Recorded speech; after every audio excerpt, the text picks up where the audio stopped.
Hey Star Wars fans, it's your old friend Dominic Tringali here again with another installment of my Star Wars Build a Millennium Falcon model kit. So this is issue number 54. Each issue after the first is €10.99. I get every 25th issue free through my newsagent, though I've been informed recently that that deal is no longer valid. But I did get 2 issues free. So that brings the grand total of this little endeavor so far up to €563.99. Let's go ahead and dive right into this issue and see what we find inside. The first article was about the Sheathipede-Class Shuttle, which is a Neimoidian-class vessel. It is a pleasure craft of sorts, a landing craft for high-ranking members of the Trade Federation. Essentially, it's like the Rolls-Royce of the Neimoidian Trade Federation shuttle craft.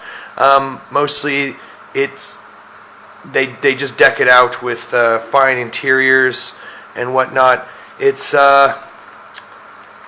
really nothing more than just a passenger craft of sorts. It doesn't even have hyperdrive. It just gets you from from the command ship to the other. Kind of a boring vessel overall. Nothing really too much interesting going on here. I didn't read anything interesting, at least. The second article was part of the Guide of the Galaxy series, and this one focuses on the countryside of Naboo, the Lake Country, and talks about Anakin and Amidala's trip there in the second film. Again, not really that interesting. Not really anything really going on there. The one interesting thing I found out, though, was that they actually filmed at Lake Como, which, if you don't know, is in Italy. So I thought that was kind of interesting. This last article kind of talks about the sensor arrays of the Millennium Falcon. Essentially, ships need these sensors, these active and passive sensors, or else they'll be flying blind, and you foolhardily fly into space debris, and that would be bad. So, the Falcon sensor suites, talk about impact threat zones, hostile readings, ship contacts, gas pockets, stuff like that, asteroids, all that good stuff. And here's a general readout of what it would look like on board. So there's that. So let's go ahead and take a look at part bag number 54 and see what we got going on for the day. So here it is, parts bag number 54. I'm going to go ahead and tear this open now and see what I find inside. So going from big to small, I have this another piece of jig. Next biggest thing is this sprue here, which has some plant-on pieces. This piece, which is going to be holding a battery pack from what I understand. Some exterior hull plating. Some framing pieces, which we'll be working with today. And a couple of bags of small pieces. And of course those bolts that I was waiting for the longest time, but now I finally have them. Ha ha ha, came later than they should have. So let's go ahead and open the green section, the build section, and see what the first step is. So the first step is to expand on the jig we have so far by adding this new piece on. So we'll go ahead and attach this here, and then I'll show you what we've built so far and how it sits on the jig after I've added this fourth piece. Great. So this is what we have built so far of the upper hull. And today we're going to be adding on a number of pieces in this general vicinity right here. So let's go ahead and take a look at what the first step is and move on from there. So the first step after we've attached the jig is to take these 3 2-hole connector pieces and attach them here, here, and here to allow for us to add on more framing to the structure we have so far. So let me go ahead and do that, and I'll show you what it looks like when I have those 3 2-hole connectors in place.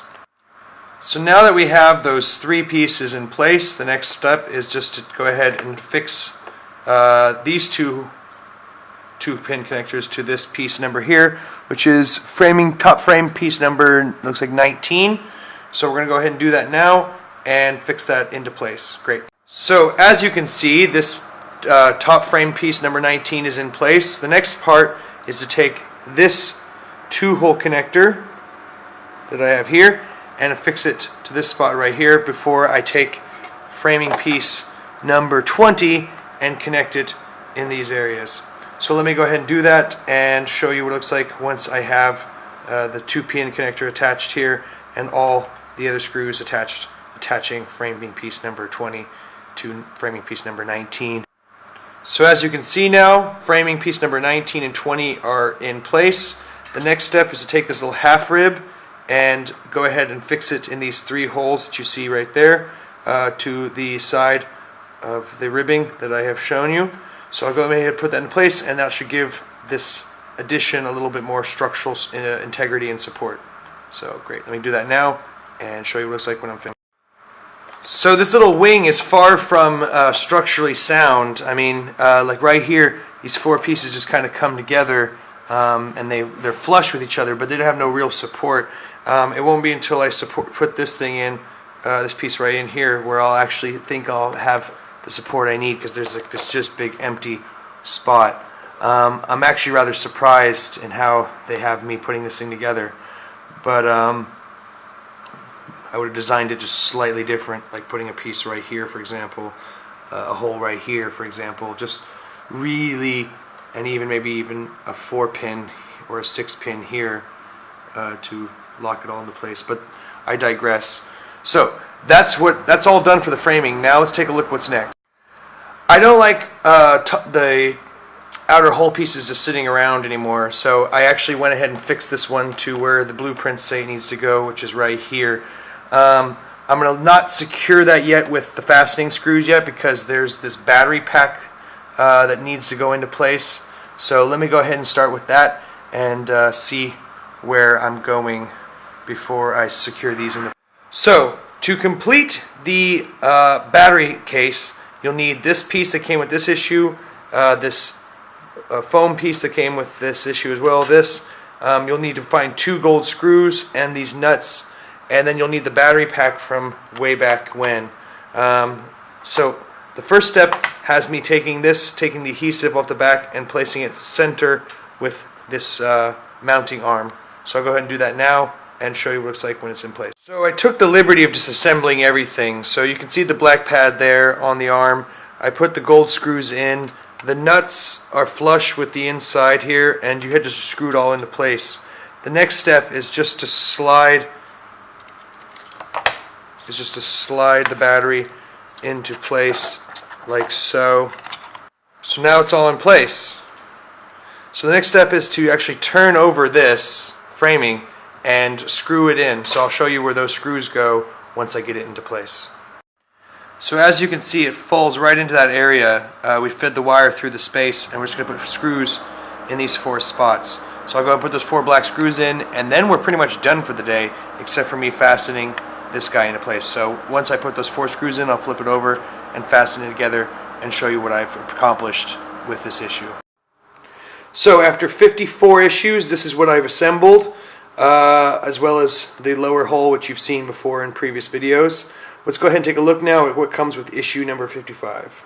With issue 55, it looks like I'll be getting more of this jig piece, some more framing pieces, an outer hull piece, and some other little doodads to go along with what I've built so far. Guys, if you haven't subscribed to the channel already, please do. Hit that like button. Go ahead and leave a comment down below. Tell me what you think of the channel so far. And as always, guys, may the Force be with you.